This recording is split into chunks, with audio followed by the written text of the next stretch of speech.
ប្អូនបាទបងប្អូនរាល់ថ្ងៃនេះគឺមានអ្នករកស៊ីត្រាក់ទ័រមួយទឹកច្រើនហើយនៅក្នុងនោះផងដែរក៏មានអ្នកបាទខលខូចគិតតែប្រយោជន៍ខ្លួនអូសទាញបងប្អូនឲ្យទិញត្រាក់ទ័ររបស់ពួកគាត់ហើយក៏មានអ្នកស្មោះត្រង់មួយចំនួនដែលគេរកស៊ីស្មោះត្រង់នៅត្រាក់ទ័រមួយទឹកដែរអញ្ចឹងបងប្អូនដែលទិញត្រាក់ទ័រមួយទឹកដែលសម្រេចចិត្តទិញត្រាក់ទ័រមួយទឹកបងប្អូនប្រយ័ត្នប្រយែងមែនទែនប្រយ័ត្នប្រយែងយ៉ាងម៉េចប្រយ័ត្នប្រយែងក្នុងការអូសទាញឲ្យបងប្អូនទៅទិញត្រាក់ទ័រដែលបាទវាយសារ៉ាបានន័យថាត្រាក់ទ័រកែច្នៃត្រាក់ទ័រឡើងស៊េរីបងប្អូនប្រយ័ត្នប្រយែងមែនទែនបងប្អូនទិញចំត្រាក់ទ័រដែលឡើងស៊េរីហើយជាប្រភេទត្រាក់ទ័រដែលរលួយបងប្អូននឹងបរាជ័យ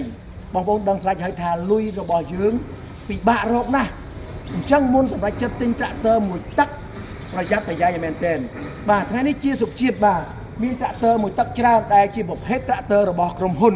បាទជាសុខជាតិគឺបាទធ្វើការនៅក្រុមហ៊ុនរាល់ការ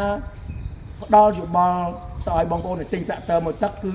ដោយភាពស្មោះត្រង់អញ្ចឹងពុកម៉ែបងប្អូនដែលចង់បានត្រាក់ទ័រមួយទឹកកុំភ្លេចជាក់ត្រង់មកជាសុខជាតិប្រយ័ត្នប្រយែងក្នុងការអូសទាញទៅទិញរបស់ឡើងសេរីវៃសារ៉ាបាទវីដេអូនេះសូមអរគុណសូមជម្រាបលា